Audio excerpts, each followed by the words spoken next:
I heard a story this last week that was credited to Rabbi Sharav. And in the story, there were two individuals who were friends. One was a cobbler, the other was an individual who sold lottery tickets and was quite destitute. The cobbler or the shoemaker tells his friend, "Why don't you buy one of your own lottery tickets? And Bezrat Hashem, maybe you'll be fortunate, and you'll transform your life for you and your family." The friend tells his friend, the shoemaker, "If I had the money to buy the ticket, I would, buy food. Things are so difficult for me and my family." The shoemaker's touched by this realization, and he buys a ticket on behalf of his friend. And lo and behold, the ticket turns out to be the winning ticket. He has it in his possession. He's bought it for him. And he's so excited that he runs over to the house of his friend past midnight, late at night, whatever it is, knocks on the door, and his friend wakes up, of course, half asleep. And the shoemaker tells him, "It's incredible, Baruch Hashem, you've won. You're the wealthiest man in town. This is incredible. I'm so happy for you." And then the individual, of course, who was just woken up is processing this information. And then he finally realizes what's happened, but suddenly and almost immediately a transformation takes place. And then he says, "So you're trying to tell me that I am the wealthiest man in town, and yet you dared to knock on my door after midnight and waken me from my most important sleep." And of course, it's humorous, right? But there's an element of truth in that sometimes when we have gone through very difficult circumstances, it keeps us humble because we have to rely on Hashem. And yet, when we encounter success financially, a different position, a different social standing, success in marriage, whatever it is, it's easy for us to forget the difficult times that we have gone through. And in last week's Parashat Eikev, there is that warning that's given to Bnei Israel, to the people of Israel, that they should always be mindful once they enter into the land of Israel, to the land of Canaan, that it's important for them not to forget God. That's sort of a very rough summary of what is being presented in the parasha. Now, at the beginning of the parasha, there's the famous statement that's made regarding if you listen, if you do these things, then this will be the result. These things will come upon you, these brachot, these blessings.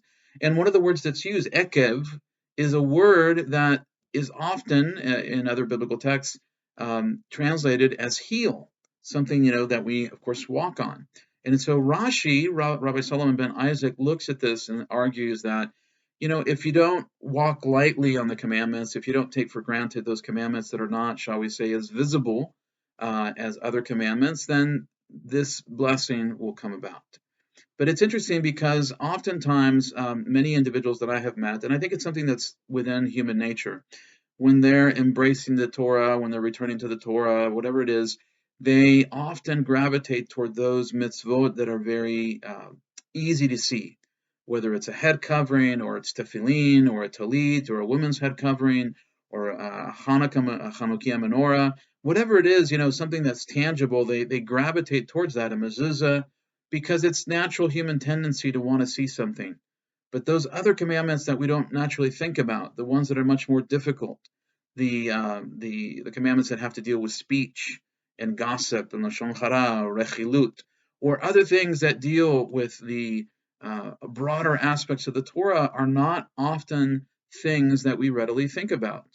And yet, if we will choose not to walk lightly with regards to those commandments, if we take the entirety of it seriously, that is to say that we engross ourselves in the Torah, then Hashem will respond to that dedication that we have, and He will help us along the way. Now, one of the things that I mentioned in a Devar Torah was that if you know the makeup of our hands, our skin, you can see all the wrinkles that we have, and those wrinkles help create, I guess you could say, sort of like a certain tension. Of course, right when you rub against your hands or a surface, there's a certain heat that's produced, and yet those wrinkles in our hands allow us to grasp things. If they were completely smooth, the oils in our skin would prevent us from fully grasping something that might slip out of our hand. And it's interesting because in order for us to walk, there has to be a measure of tension and a measure of friction so that we can grasp the ground, if you will, and be able to proceed. Embracing the mitzvot is not simple, especially the ones that are much more complicated, that involve time and resources that we often feel that we don't have. But if there isn't a tension, then we don't necessarily value the importance.